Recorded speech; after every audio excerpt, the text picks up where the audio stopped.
环球大战线深入世界最前线。大家好，我是董进桥，向全球各地的观众朋友问候大家平安。那欢迎收看我们的节目。对于节目有任何的想法、意见或鞭策呢，都请大家踊跃留言，并订阅我们的 YouTube 频道，在油管上持续为大家输出好的内容。马上为大家介绍这集的3位来宾。第一位是前立委蔡正元，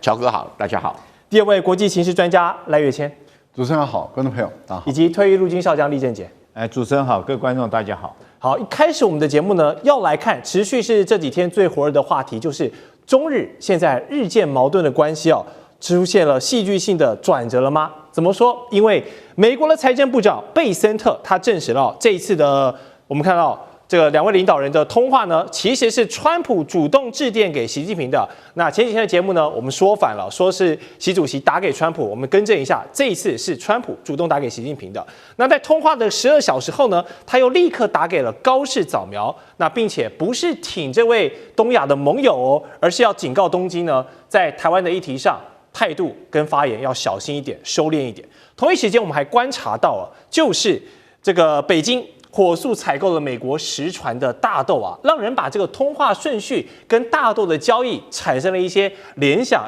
难道对美国来说，现在日本这位重要的盟友连10船大豆农产品都不如了吗？那华尔街的分析也点出了说，中美现在关系的一个新现实，就是中国跟美国的贸易休战呢，跟台湾的议题已经是密不可分了。首先，蔡委员你怎么看主动通话，还有对日施压跟买中国大豆这3件事情中间的逻辑性？只是时间上碰巧刚好一致而已。对于贝森特的说法，我还是存疑，就是说，你美国总统为了大豆打电话给习近平，会不会太小题大做了？这个事情，习近平也不会去管大豆要买几个他只要交代底下的说，我们就照釜山会谈的内容去买大豆就好。就像一开始的时候，我们在节目里面讨论说，彭博社说，你看中国爽约只买了什么，这个什么几吨的大豆，我说不可能啦，中国一定会买的啦。为什么？缺船嘛，你总不能调不到船，你还硬买嘛？那现在调到多少船就买多少大豆嘛，而且在年底之前要调船也蛮困难的。那所以说又说10吨呢，10船大豆，我觉得贝森特在做政治宣传。就是要告诉美国农民，你看吧，川普很认真打电话给习近平，所以才来10船大豆，达成了他的诺言。他要的做的是政治宣传。那如果说你是被动的，那好像你这个总统没有很积极啊。所以他是在告诉美国农民一种拉票的手法。那我为什么会这样判断？当然有人不服气，我就说我的看法就说大豆有那么重要吗？有那么急吗？没有，都没有。那贝森特这个说法只是要告诉美国农民，我们川普这么努力而已。那事情最重要是第一个时间点到底是什么陈述了，那个最重要。因为新华社并没有说这个习近平应约来接电话。第一个时间，以前的惯例都有那对于跟日本的关系啦，习近平对日本很生气当然要找川普讲清楚，你打狗看主人嘛。那2个人聊啊聊，习近平根本大豆，你说什么我就买了，因为现在美国大豆的价格跟巴西大豆价格差不多也没有理由不买。那谈到日本的时候，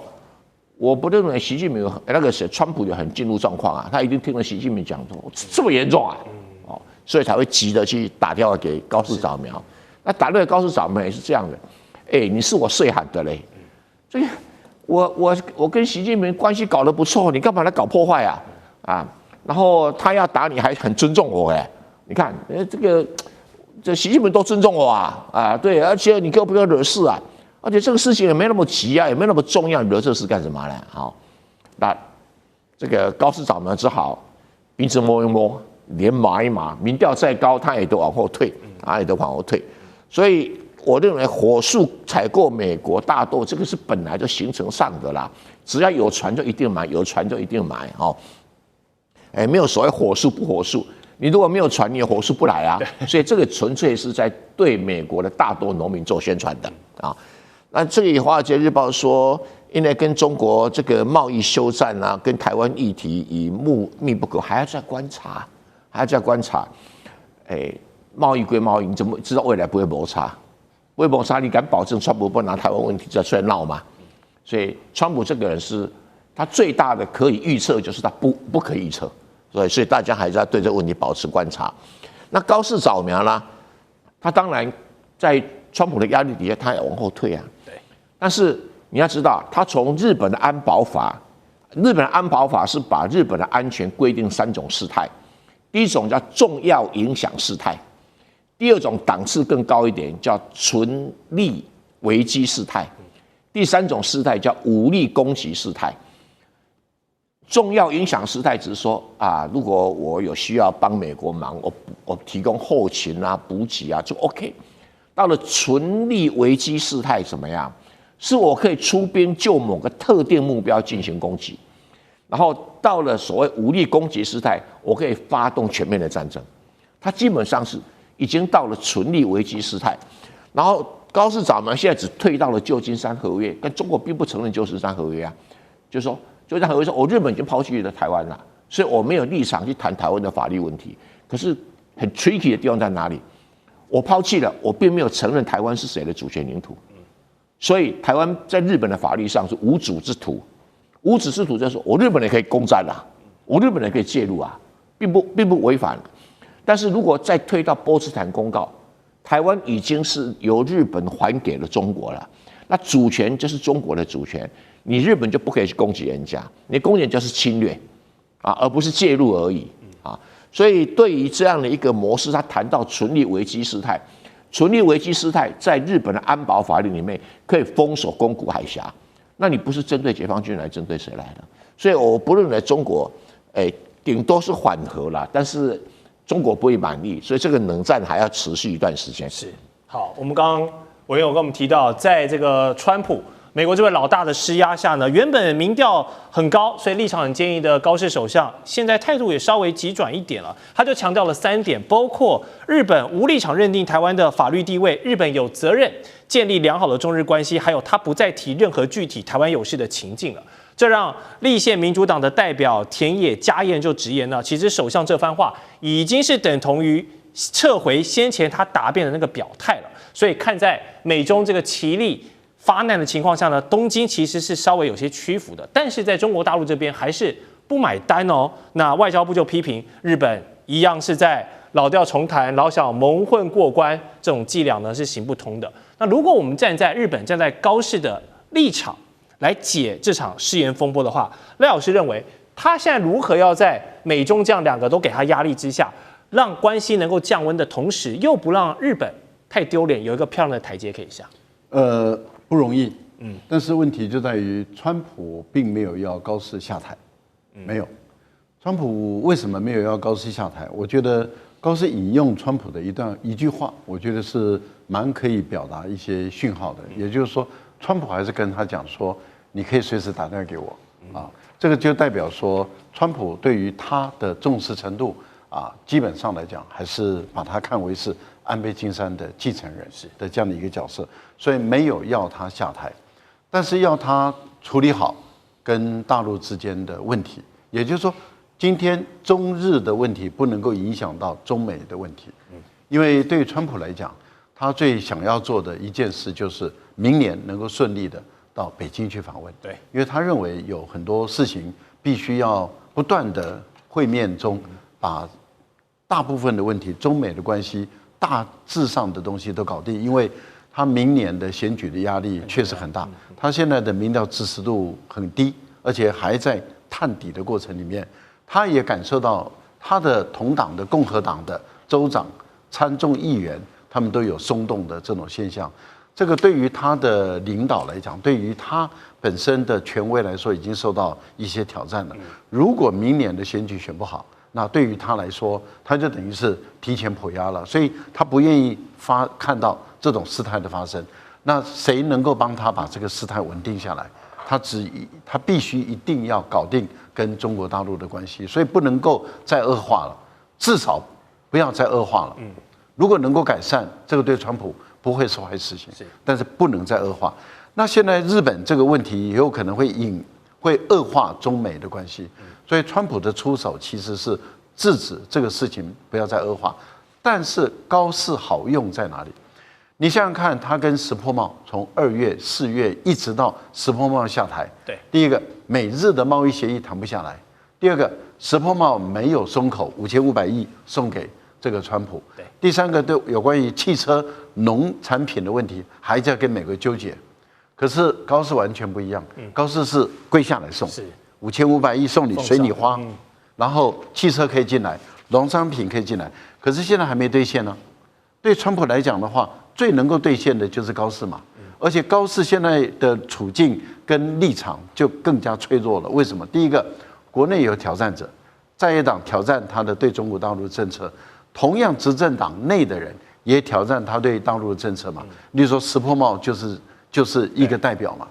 那也就是说，他同党内的有人挑战他的大陆政策，党外也有人挑战。那现在对于高市来说的话，最需要就是美国，最需要美国，那怎么可能川普会让他下台呢？我个人认为川普是不会让他下台，但是要他处理好这件事。高市在这个地方就叫做战术上退却，战略没有退。